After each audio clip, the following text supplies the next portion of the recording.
വസീഫിന്റെ ഓരോ വോട്ടും വസീഫിന്റെ ഓരോ വോട്ടും വസീഫിന്റെ അരിവാൾ വൃശ്ചിക നക്ഷത്രത്തെ അരിവാൾ വൃശ്ചിക നക്ഷത്രത്തെ അരിവാൾ വൃശ്ചിക നക്ഷത്രത്തെ അരിവാൾ വൃശ്ചിക നക്ഷത്രത്തെ വോട്ടുകൾ ചെയ്യുക നാട്ടാരെ വോട്ടുകൾ ചെയ്യുക നാട്ടാരെ വോട്ടുകൾ ചെയ്യുക വോട്ടർമാരെ വോട്ടുകൾ ചെയ്യുക വോട്ടർമാരെ വോട്ടുകൾ ചെയ്യുക വോട്ടർമാരെ വോട്ടുകൾ ചെയ്യുക വോട്ടർമാരെ യും എന്നാസിയോ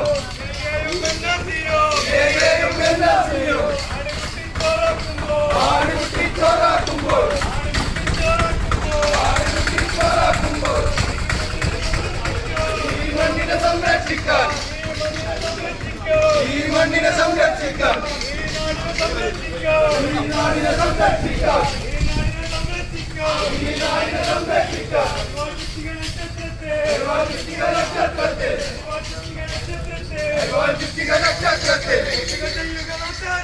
വോട്ടുകൾ ചെയ്യുക നാട്ടാരെ വോട്ടുകൾ ചെയ്യുക നാട്ടാരെ അഭിവാദ്യങ്ങൾ അഭിവാദ്യങ്ങൾ അഭിവാദ്യങ്ങൾ അഭിവാദ്യങ്ങൾ വസീഫിന് അഭിവാദ്യങ്ങൾ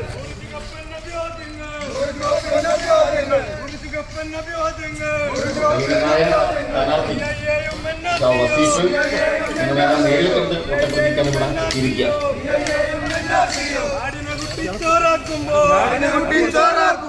ഈ മണ്ണിനെ സംരക്ഷിക്കോ ഈ മണ്ണിനെ സംരക്ഷിക്കാൻ ഈ മണ്ണിനെ സംരക്ഷിക്കാൻ കൈൻഡ് ഓഫ്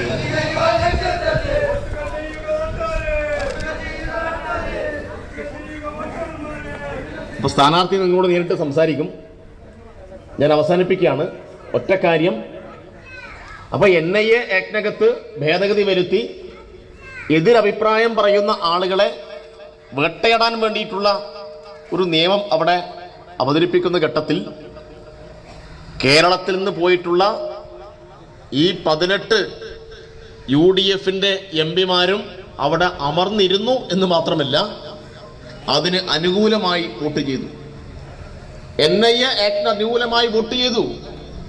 പക്ഷേ അവിടെ അഭിമാനത്തോടെ നമുക്ക് കാണാൻ വേണ്ടി കഴിഞ്ഞത് കേരളത്തിൽ നിന്നുള്ള ഒരു MP അമിത്ഷായുടെ വെല്ലുവിളിക്ക് മുന്നിൽ, നരേന്ദ്രമോദിയുടെ ദാഷ്ട്യത്തിന് മുന്നിൽ, അവരുടെ ഭയപ്പെടുത്തലിന് മുന്നിൽ പതറാതെ നെഞ്ചുറപ്പോടുകൂടി ആ NIA ആക്ടിനെ എതിർത്തുകൊണ്ട് വോട്ട് രേഖപ്പെടുത്തി. ആ വോട്ട് രേഖപ്പെടുത്തിയ MP-യുടെ പേര് AA ആരിഫ് MP എന്നാണ്. ആലപ്പുഴയിൽ നിന്നും കഴിഞ്ഞ തവണ വിജയിച്ച ഇടതുപക്ഷ ജനാധിപത്യ മുന്നണിയുടെ കരുത്തനായ MP. അദ്ദേഹം മത്സരിച്ച് വിജയിച്ച പാർട്ടി, അദ്ദേഹം പ്രതിദാനം ചെയ്യുന്ന പാർട്ടി CPIM എന്നാണ്. അതുകൊണ്ട് ഇവിടെ നിന്ന് വസീഫ് വിജയിച്ചു പോയിട്ട് എന്താക്കാനാ എന്ന ചോദ്യത്തിന് പലതുമുണ്ട്. ഭൂരിപക്ഷം BJP ആണ്, അല്ലെങ്കിൽ ഇടതുപക്ഷത്തിന് ഭൂരിപക്ഷമില്ല എന്നതുകൊണ്ട് ഇന്ത്യയുടെ പാർലമെന്റിൽ MP-മാരുടെ ഉത്തരവാദിത്തം ഒട്ടും കുറയുന്നില്ല. ഈ രാജ്യം ഇതുപോലെ നിൽക്കണമോ വേണ്ടയോ എന്ന ഏറ്റവും നിർണായകമായ ഒരു ചോദ്യത്തിന് മുന്നിൽ അർക്കനസ്തമിക്കാത്ത ആംഗ്ലേയ സാമ്രാജ്യത്തെ കെട്ടുകെട്ടിച്ച ധീരോദാത്തമായ സമരങ്ങൾ, പോരാട്ടങ്ങൾ, ചോരകനിയുന്ന ചരിത്രം നമുക്ക് കാണാൻ വേണ്ടി കഴിയും. അങ്ങനെ സൃഷ്ടിച്ചതാണ് ഇന്ത്യ എന്ന സങ്കല്പം. അല്ലാതെ പണ്ട് മുതലേ ബ്രിട്ടീഷുകാർ ഇങ്ങോട്ട് കടന്നു വരുമ്പോൾ തന്നെ ഇന്ന് കാണുന്ന ഇന്ത്യ എന്ന സങ്കല്പമൊന്നും ഉണ്ടായിട്ടില്ല. 1940 സെപ്റ്റംബർ 15 സാമ്രാജ്യത്വ വിരുദ്ധ സമരത്തിന്റെ ഭാഗമായി കണ്ണൂർ ജില്ലയിൽ തലശ്ശേരിയിൽ ജവഹർ ഘട്ടെന്ന കടൽ തീരത്ത് 2 യുവ പോരാളികൾ ബ്രിട്ടീഷ് പോലീസിന്റെ വെടിയേറ്റ് മരിച്ചു. ആ മരിച്ച 2 പോരാളികളിൽ ഒരു പോരാളിയുടെ പേര് അബു എന്നാണ്. രണ്ടാമതൊരാൾ ചാത്തുക്കുട്ടി എന്നാണ്. അബുവും ചാത്തുക്കുട്ടിയും രക്തസാക്ഷിത്വം വരിച്ചു സാമ്രാജ്യത്വ വിരുദ്ധമായ സമരത്തിൽ പങ്കെടുത്തതിന്റെ ഭാഗമായിട്ട്. ഇതൊരു അബുവിന്റെയും ചാത്തുക്കുട്ടിയുടെയും കഥയല്ല. 1921 മഹത്തായ മലബാർ കലാപത്തിന് അനുഭവം ഇവിടെയുണ്ട്. രാജ്യത്തിന്റെ വിവിധ ഭാഗങ്ങളിൽ ബ്രിട്ടീഷ് വിരുദ്ധമായ ആശയത്തെ മുൻനിർത്തി നടത്തിയിട്ടുള്ള ധീരോദാത്തമായ സമരത്തിൽ ഏതെങ്കിലും ഒരു മതവിഭാഗത്തെ പ്രതികരിച്ചുകൊണ്ടല്ല ആ സമരത്തിൽ ആളുകൾ പങ്കെടുത്തത്. ദേശീയ പ്രസ്ഥാനം കരുത്താർജിച്ച് ബ്രിട്ടീഷ് വിരുദ്ധമായ ആശയത്തെ മുൻനിർത്തി സാമ്രാജ്യത്വ വിരുദ്ധമായ ഉള്ളടക്കത്തോടുകൂടെ നടത്തിയിട്ടുള്ള സമരത്തിൽ, പോരാട്ടത്തിൽ ഹിന്ദുവുണ്ട്, മുസൽമാനുണ്ട്, ജാതി ഉള്ളവരുണ്ട്, ഇല്ലാത്തവരുണ്ട്, മതമുള്ളവരുണ്ട്, വിശ്വാസിയുണ്ട്, വിശ്വാസമില്ലാത്തവരുണ്ട്. എല്ലാ വിഭാഗം ആളുകളും ചേർന്ന് നടത്തിയിട്ടുള്ള ഉജ്ജ്വലമായ പോരാട്ടത്തിന്റെ ഉൽപ്പന്നമാണ് ഇന്ന് കാണുന്ന ഇന്ത്യ എന്ന സങ്കല്പം. ഈ ഇന്ത്യ എന്ന സങ്കല്പത്തെ ഒരു മദർ റിപ്പബ്ലിക്കാക്കി മാറ്റാൻ ജീവനുള്ള കാലത്തോളം ഞങ്ങൾ അനുവദിക്കില്ല എന്ന പ്രഖ്യാപനമാണ് ഈ തെരഞ്ഞെടുപ്പിൽ കൂടി ഇടതുപക്ഷം മുന്നോട്ട് വെക്കുന്നത്. അല്ലാതെ 4 വോട്ടിന് വേണ്ടിയിട്ട് എന്നാൽ പിന്നെ അതാണെങ്കിൽ അത്, ഇതാണെങ്കിൽ ഇത് എന്ന അഴകുഴമ്പൻ നിലപാടല്ല കോൺഗ്രസ്. ഇങ്ങനെ അഴകുഴമ്പൻ നിലപാടാണ്. ഒറ്റ കാര്യം കൂടി പറഞ്ഞ് ഞാൻ അവസാനിപ്പിക്കാം. ഇപ്പൊ പൗരത്വ ഭേദഗതി നിയമം അത് പ്രാവർത്തികമാക്കാൻ വേണ്ടിയിട്ട് ചട്ടങ്ങൾ കൊണ്ടുവന്നു. കേരളത്തിൽ UDFന്റെ സ്ഥാനാർത്ഥികൾ ഇപ്പൊ മത്സരിച്ച് നൈറ്റ് മാർച്ച. നല്ലത് തന്നെ. എന്തേ കേരളത്തിൽ നൈറ്റ് മാർച്ച് നടത്തേണ്ട ആരോഗ്യം മാത്രമേ ഇന്ത്യയിലെ കോൺഗ്രസിനുള്ളൂ? ഇന്ത്യയിലെ കോൺഗ്രസിന് ഈ CAA-ക്കെതിരായിട്ട് നിലപാടുണ്ടെങ്കിൽ ഇന്ത്യയുടെ തലസ്ഥാന നഗരിയിൽ ഒരു പ്രകടനം നടത്തണമായിരുന്നു. ഇന്ത്യൻ നാഷണൽ കോൺഗ്രസിന് സ്വാധീനമുള്ള സംസ്ഥാനങ്ങളുണ്ട്, അവർ ഭരിക്കുന്ന സംസ്ഥാനങ്ങളുണ്ട്. അവിടെയൊന്നും ഒരു 100 ആളെ കൂട്ടിയിട്ട് പ്രകടനം നടത്താനുള്ള കെൽപ്പ്, നിലപാട് ഇന്ന് ഈ മലപ്പുറത്തിന്റെ നഗരത്തിൽ കൂടി, ഈ മലപ്പുറത്തിന്റെ ഗ്രാമങ്ങളിൽ കൂടി ഈ CAA വിരുദ്ധമായ മാർച്ച് സംഘടിപ്പിക്കുന്ന UDF, കോൺഗ്രസ് എന്തുകൊണ്ട് മറ്റിടങ്ങളിൽ നടത്തുന്നില്ല എന്നതിന് മറുപടി പറയേണ്ടതുണ്ട്. ഇതൊക്കെ ആളെ പറ്റിക്കാനാ. ഫലസ്തീൻ വിഷയം വന്നപ്പോ VD സതീശനെ ഫേസ്ബുക്ക് പേജ് നമ്മൾ നോക്കി, യൂത്ത് കോൺഗ്രസിന്റെ നേതാക്കന്മാരുടെ ഫേസ്ബുക്ക് നോക്കി, ഒരു അര വരി. ഇപ്പൊ ഈ ചട്ടങ്ങൾ കൊണ്ടുവന്നല്ലോ. മല്ലികാർജുൻ ഖാർഗെയോട് ചോദിച്ചു, എന്താ ഇതിനെക്കുറിച്ച് അഭിപ്രായം? ഞാൻ പഠിച്ചിട്ട് പറയാം, ആലോചിച്ചിട്ട് പറയാം എന്നാ പറഞ്ഞത്. ഇത് 2019 കൊണ്ടുവന്ന നിയമ 100 ആളുകൾ രക്തസാക്ഷിത്വം വരിച്ച സമരം നടന്നു. അപ്പൊ മല്ലികാർജുൻ ഖാർഗെയെ പോലെയുള്ള കോൺഗ്രസിന്റെ ദേശീയ നേതൃത്വം ഇത് പഠിച്ചിട്ട് പറയാം എന്ന് പറയുന്നു. തടി തപ്പുകയാണ്. അതുകൊണ്ട് ഇന്ത്യയുടെ മതനിരപേക്ഷതയ്ക്ക് കാവൽ നിൽക്കാൻ ആരുണ്ട് എന്ന ചോദ്യത്തിന് അഭിമാനത്തോടെ പറയാൻ വേണ്ടി കഴിയും, അത് വസീഫ് പ്രതിദാനം ചെയ്യുന്ന പ്രസ്ഥാനം മാത്രമേ ഉള്ളൂ. അതുകൊണ്ട് ഇന്ത്യയുടെ പാർലമെന്റിൽ സഖാവ് വസീഫ് എത്തണം. ചെറുപ്പത്തിന്റെ, യൗവനത്തിന്റെ പ്രസരിപ്പുമായിട്ട്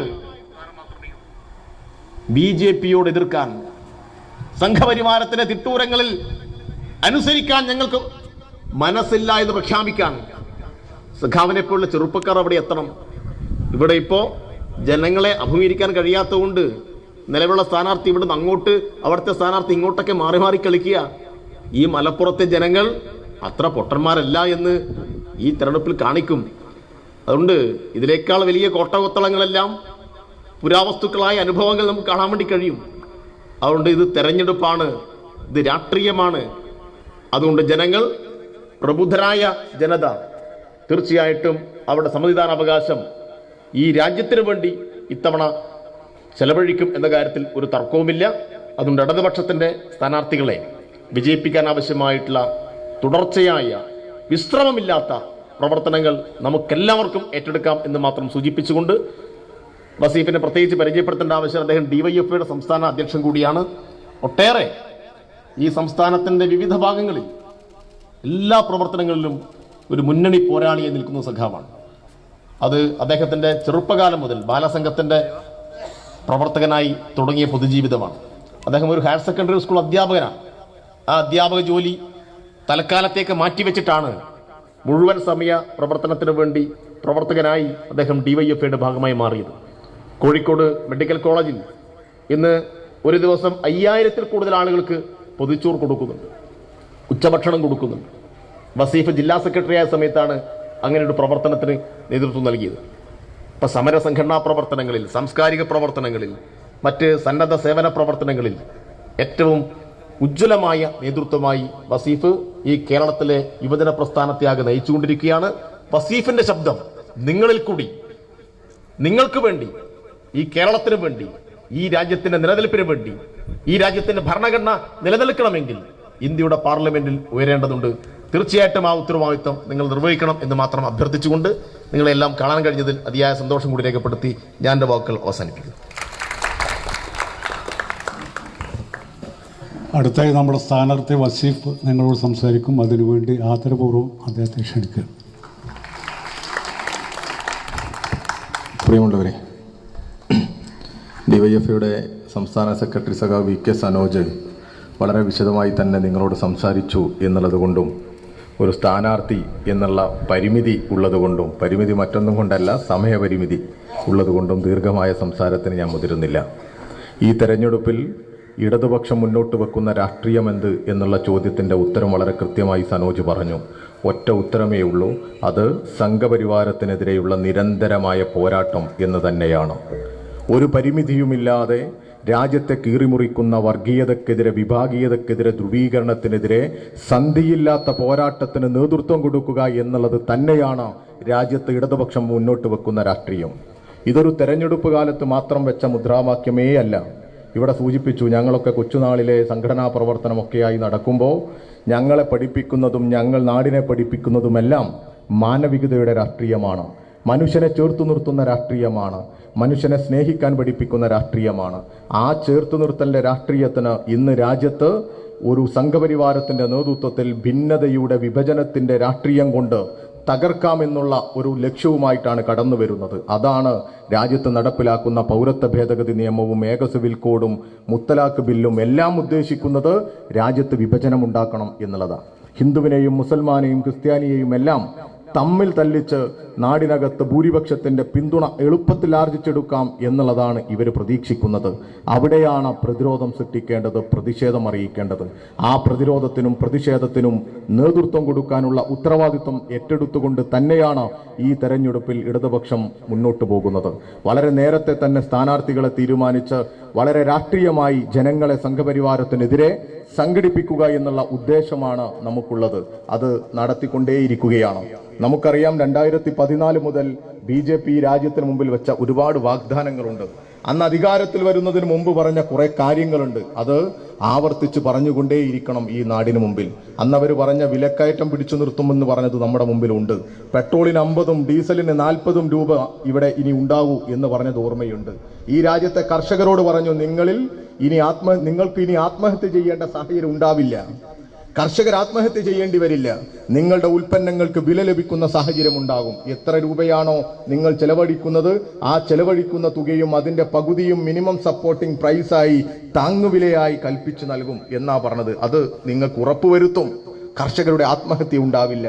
എന്താ നമ്മുടെ രാജ്യത്തെ സാഹചര്യം? ഇന്നും കർഷകർ സമരത്തിലാണ്. കഴിഞ്ഞ ദിവസം നാഷണൽ ക്രൈം റെക്കോർഡ് ബ്യൂറോയുടെ ഒരു കണക്ക് പുറത്തു വന്നു.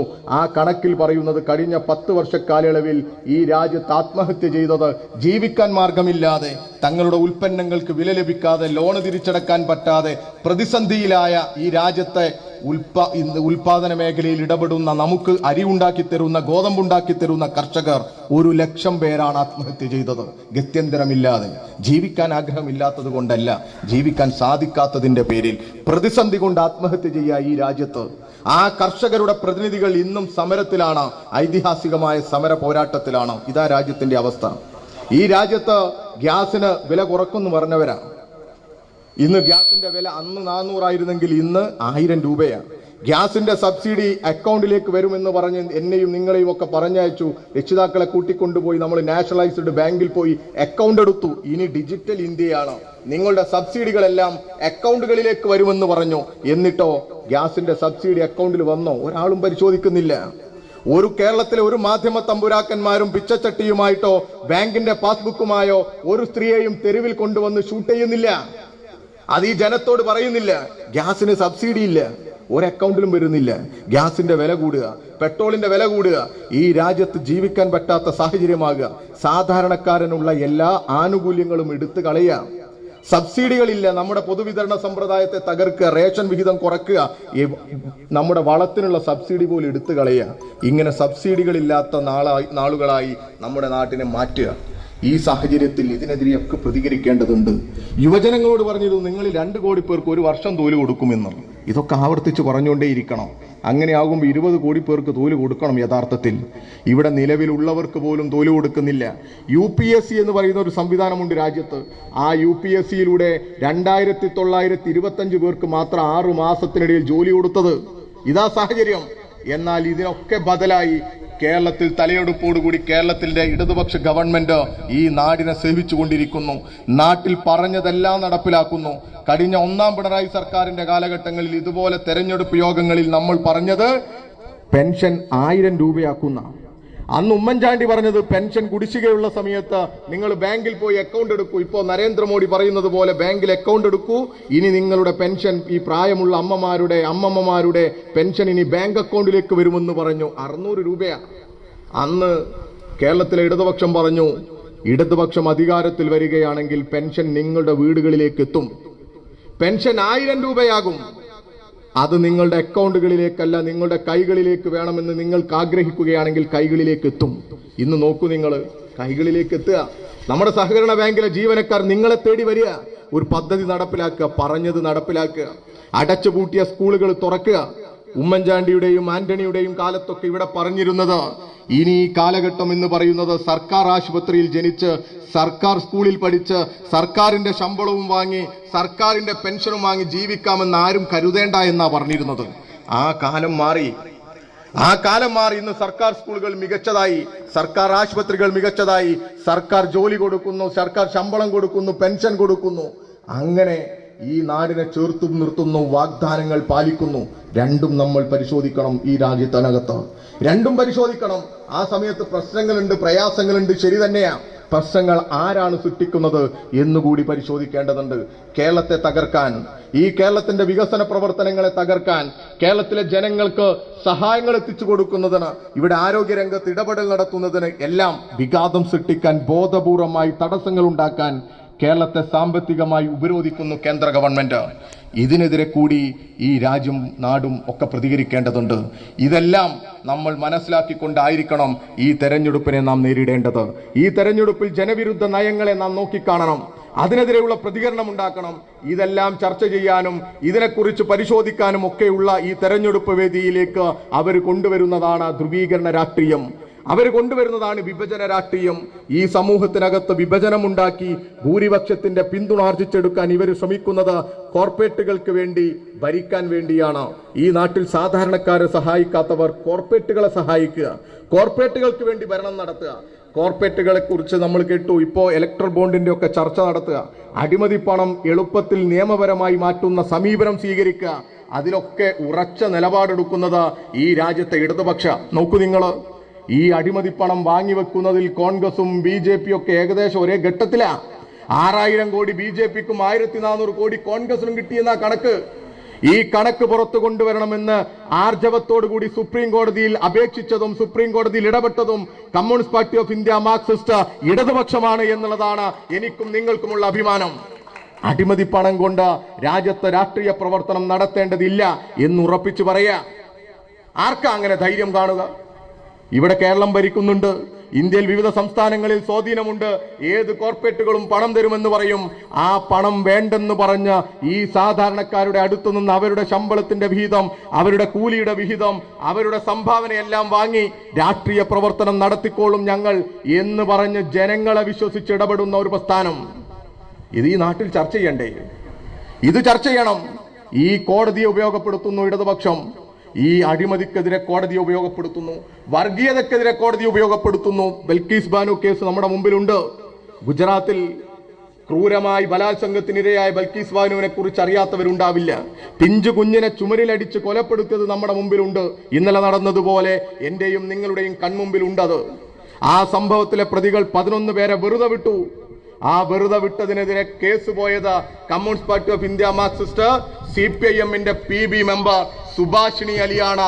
എവിടെ പോയത്? സുപ്രീം കോടതിയിൽ പോയി ഈ വെറുതെ വിട്ടവരെ വീണ്ടും ജയിലിലേക്ക് കൊണ്ടുപോകാനുള്ള ഇടപെടൽ നടത്തിയത്. അതാ സനോജ് പറഞ്ഞത്, നിരന്തരമായി വർഗീയതക്കെതിരെ തെരുവിലും പാർലമെന്റിനകത്തും കോടതിയിലും എല്ലാം പ്രതിരോധവും പ്രതിഷേധവും അറിയിക്കുന്നത് ആർജവമുള്ള ഇടതുപക്ഷ പ്രസ്ഥാനമാണ്. അവിടെ പരിമിതികളുണ്ട് എന്ന് പറഞ്ഞ് മാറി നിൽക്കുകയല്ല ഇടതുപക്ഷം ചെയ്യുന്നത്. ഒരു പരിമിതിയുമില്ല, ജീവൻ പോയാലും പോകട്ടെ പുല്ല് എന്ന് പറഞ്ഞ് ഈ രാജ്യത്തെ സംഘപരിവാരത്തിനെതിരെ നിരന്തരമായ പോരാട്ടമല്ലാതെ മറ്റൊരു മാർഗവുമില്ല എന്ന് പ്രഖ്യാപിക്കുന്നവരാണ് ഈ രാജ്യത്തെ ഇടതുപക്ഷം. ഞങ്ങൾ തെരഞ്ഞെടുപ്പിന് വേണ്ടി മാത്രം വന്ന് പ്രസംഗിക്കുന്നവരല്ല, തുടർച്ചയായി രാഷ്ട്രീയ പ്രവർത്തനം നടത്തുന്നവരാണ്. ഡിവൈഎഫ്ഐയുടെ സംസ്ഥാന സെക്രട്ടറിയാ സനോജ്. ഞാനും സനോജും ഒക്കെ അടങ്ങുന്ന സംഘടന ഇവിടുത്തെ യുവജനങ്ങളുടെ സംഘടന. ആ സംഘടന ഈ കേരളത്തിൽ നരേന്ദ്രമോദി കടന്നു വരുന്ന സമയത്ത് അന്ന് തെരഞ്ഞെടുപ്പൊന്നും പ്രഖ്യാപിച്ചിട്ടില്ല. വർഷങ്ങൾക്ക് മുമ്പ് ഈ കേരളത്തിലെ യുവജനങ്ങളെ നുണ പറഞ്ഞ് പറ്റിക്കാൻ വന്നു. ഇവിടെ യുവജനങ്ങളോട് സംവദിക്കാൻ പറഞ്ഞു വന്നു. അന്ന് ഒരു സംഘടനയും ഈ തെരുവിൽ കണ്ടില്ല. ഞങ്ങൾ ഈ തെരുവിനോട് സംവദിച്ചു. നരേന്ദ്രമോദിയോട് 100 ചോദ്യം ചോദിച്ചു. ഞങ്ങള് എന്തുകൊണ്ടാണ് ഈ രാജ്യത്തെ വർഗീയതയെ കുറിച്ച് നിങ്ങൾ പറയാത്തത്? സിഎയെ കുറിച്ച് നിങ്ങളുടെ അഭിപ്രായം എന്താ? തൊഴിലില്ലായ്മയെ കുറിച്ച് നിങ്ങളുടെ അഭിപ്രായം എന്താ? ഈ രാജ്യത്ത് കലാപമുണ്ടാക്കുന്ന നയങ്ങളെ കുറിച്ച് നിങ്ങളുടെ അഭിപ്രായം എന്താ? എല്ലാം ഞങ്ങൾ അക്കമിട്ട് ചോദിച്ചു. തെരുവിലാകെ യുവജനങ്ങളെ അണിനിരത്തി രാഷ്ട്രീയമായി ബിജെപിക്കെതിരെ ആളെ സംഘടിപ്പിക്കുന്ന പണിയെടുത്തു ഞങ്ങള്. അതാ കോൺഗ്രസും UDFും ഞങ്ങളും ഒക്കെ തമ്മിലുള്ള വ്യത്യാസം. ഈ രാജ്യത്തിനകത്ത് സംഘപരിവാരത്തിന്റെ നയത്തിനെതിരെ ജനങ്ങളെ അണിനിരത്താൻ, രാഷ്ട്രീയമായി അവരെ കരുത്തരാക്കാൻ ഞങ്ങൾ ഇടപെട്ടുകൊണ്ടേയിരിക്കുക തുടർച്ചയായി. അതുകൊണ്ടാ ഇന്ന് CPM ആകുന്നവൻ, ഇടതുപക്ഷമാകുന്നവൻ നാളെ BJP ആവാത്തത്. അതുകൊണ്ടാ ലീഡറുടെ മകളും ആന്റണിയുടെ മകനും BJPയിൽ പോകുന്നതിന് ഒരു മടിയും കാണിക്കാതെ പോയപ്പോ, ഈ കേരളത്തിൽ പലരെയും വിലക്ക് വാങ്ങാൻ നോക്കിയപ്പോ ഇടതുപക്ഷത്തിന് വിലക്കിടാൻ ഈ BJPക്ക് സാധിക്കാത്തത്. രാജ്യത്തുടനീളം നോക്കൂ നിങ്ങൾ, രാജ്യത്തുടനീളം ഇന്ന് കോൺഗ്രസ് ആയവൻ നാളെ BJPയാ. ഒരു മടിയുമില്ല. മുൻ മുഖ്യമന്ത്രിമാർ, മന്ത്രിമാർ, കേന്ദ്രമന്ത്രിമാർ, AICC നേതാക്കന്മാർ, KPCC പ്രസിഡന്റുമാർ, അതായത് PCC പ്രസിഡന്റുമാർ എല്ലാം കൂട്ടത്തോടെ കാലുമാറുക. അത് രാഷ്ട്രീയമില്ലാത്തത് കൊണ്ടാണ്. ഈ പാവപ്പെട്ട കോൺഗ്രസുകാര്, മുസ്ലിം ലീഗിന്റെ പ്രവർത്തകർ അവരൊക്കെ വലിയ പ്രയാസത്തിലാ. ഈ കോൺഗ്രസിലെ ചില നേതാക്കന്മാരുടെ ഈ രാഷ്ട്രീയ താല്പര്യം, സാമ്പത്തിക താല്പര്യം, അവരുടെ അധികാര കൊതി, ഇതിനെല്ലാം അവർ വലിയ പ്രതിസന്ധിയിലാണ്, പ്രയാസത്തിലാണ്. ആ പ്രയാസം ഈ തെരഞ്ഞെടുപ്പിൽ കാണും. എന്തിനേറെ പറയുന്നു, ഗത്യന്തരമില്ലാതെ കോൺഗ്രസുകാർ ഒരു കമ്മിറ്റി ഉണ്ടാക്കി. 5 പേരാന്ന് തോന്നുന്നു. കമ്മിറ്റി എന്തിനാണെന്നറിയോ? BJPയിലേക്ക് പോകുന്നത് തടയാൻ. അപ്പൊ ഒരു കമ്മിറ്റി ഉണ്ടാക്കും, അതിനൊരു ചെയർമാൻ ഉണ്ടാക്കും. ആ ചെയർമാനും ഉണ്ടാക്കി. കഴിഞ്ഞ ദിവസം പത്രം നോക്കിയപ്പോ ആ ചെയർമാൻ അതാ പോയിട്ടുണ്ട്. എവിടേക്കാരെ? BJPയിൽ. ഇതാ കോൺഗ്രസ്, ഇതാ രാജ്യത്തെ പ്രതിപക്ഷം. അതാണ് ഞങ്ങൾ പറയുന്നത്, ഇടതുപക്ഷമാണ് ഗ്യാരണ്ടി. ഇടതുപക്ഷമുള്ളിടത്ത്, കരുത്തുള്ളിടത്ത് നിങ്ങൾക്ക് പരിഗണിക്കാൻ പറ്റുന്ന ഒരേ ഒരു പേര് ഇടതുപക്ഷം മാത്രമാണ്.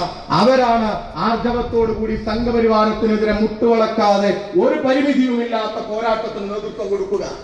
എന്തിനാണ് ഇടതുപക്ഷത്തെ ജയിപ്പിക്കുന്നത് എന്നുള്ള ചോദ്യമുണ്ടാകും. കാരണം പാർലമെന്റിൽ അവർ പോയിട്ട് എന്ത് ചെയ്യാനാ എന്നുള്ളത്, എന്താണ് ചെയ്യാനുള്ളത് എന്ന് ചോദിക്കുമ്പോ ഈ നാടിനോട് പറയാനുള്ള ഉത്തരം ഒരുപാടുണ്ട്.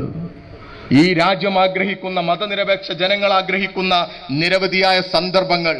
ആ സന്ദർഭങ്ങൾ ഏതാ?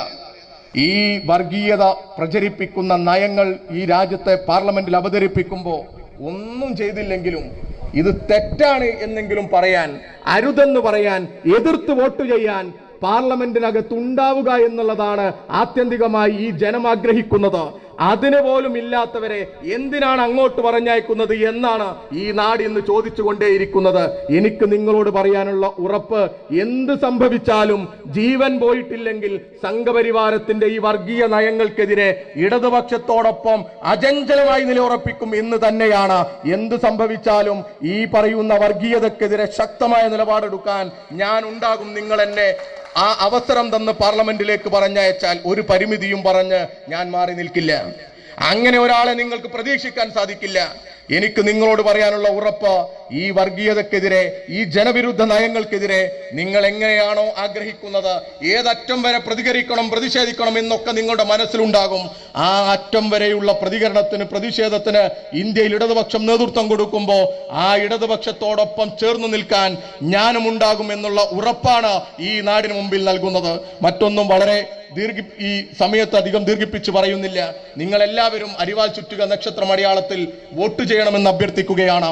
നിങ്ങൾ ഈ നാടിനോട് വോട്ട് അഭ്യർത്ഥിക്കണം. നിങ്ങളുടെ സുഹൃത്തുക്കളോട്, നിങ്ങളുടെ കൂട്ടുകാരോട്, കുടുംബക്കാരോട് എല്ലാവരോടും നിങ്ങൾ വോട്ട് അഭ്യർത്ഥിക്കണം. നിങ്ങളുടെ ഒരു സഹോദരന് വോട്ട് അഭ്യർത്ഥിക്കുന്നത് പോലെ നിങ്ങൾ വോട്ട് അഭ്യർത്ഥിക്കണം. ഈ നാടിനോട് നിങ്ങൾ പറയണം. ഞാൻ നേരത്തെ പത്രക്കാരൊക്കെ ചോദിച്ചപ്പോ, സ്ഥാനാർത്ഥിയായി ഇവിടെ പരിഗണിച്ച് ഇവിടെ വന്നപ്പോ എന്നോട് ചോദിച്ചു എന്താണ് പറയാനുള്ളത് എന്ന്. ഇപ്പൊ ഇവിടെ സനോജ് സഖാവ് പറഞ്ഞു, അവിടെയുള്ള അദ്ദേഹം ഇവിടേക്കും, ഇവിടെയുള്ള അദ്ദേഹം അവിടേക്കും പോകുന്ന ഒരു സാഹചര്യമുണ്ട്. ഇവിടെ എനിക്ക് ഈ ജനങ്ങളോട് പറയാനുള്ളത്, ഈ മലപ്പുറത്തെ എൻ്റെ പ്രിയപ്പെട്ട നാട്ടുകാരോട് പറയാനുള്ളത്, ഞാൻ ഇവിടെ ഉണ്ടാകും. നിങ്ങൾക്ക് സമീപിക്കാൻ പറ്റുന്ന ദൂരത്ത് ഒരു പഞ്ചായത്ത് മെമ്പറെ എങ്ങനെ നിങ്ങൾക്ക് സമീപിക്കാം, എങ്ങനെ അദ്ദേഹത്തോട് ഇടപെടാൻ സാധിക്കും, അതുപോലെ ഇടപെടാൻ പറ്റുന്ന തരത്തിൽ ഞാൻ നിങ്ങളോടൊപ്പം ഉണ്ടാകും എന്നുള്ള ഉറപ്പാണ് എനിക്ക് നിങ്ങളോട് നൽകാനുള്ളത്. അത് ഞാൻ തുടക്കം മുതൽ കൊടുക്കുന്ന ഉറപ്പാണ്. ഈ ഉറപ്പ് വിശ്വസിച്ചുകൊണ്ട് നിങ്ങൾ ഈ നാടിനോട് വോട്ട് അഭ്യർത്ഥിക്കണം. നിങ്ങൾ സ്ഥാനാർത്ഥിയായി നിങ്ങൾ അരിവാൾ ചുറ്റിക നക്ഷത്ര അടയാളത്തിൽ വോട്ട് അഭ്യർത്ഥിക്കണമെന്ന് മാത്രം അഭ്യർത്ഥിച്ചുകൊണ്ട് നിങ്ങളെ എല്ലാവരെയും അഭിവാദ്യം ചെയ്തുകൊണ്ട് നിർത്തുന്നു. അഭിവാദ്യങ്ങൾ. ലാൽ സലാം.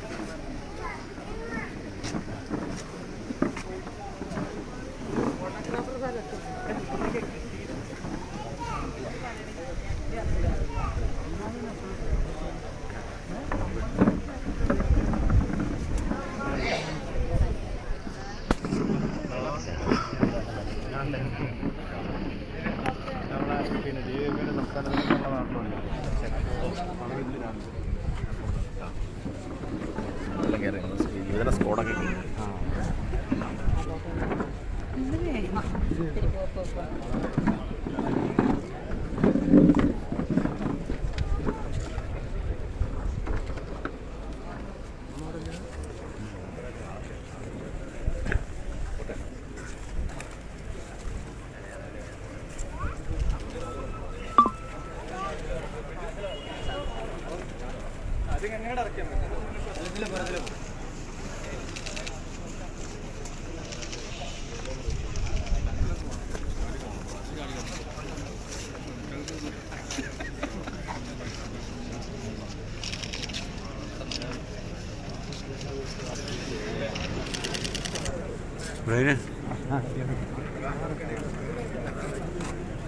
നമ്പർ പോയി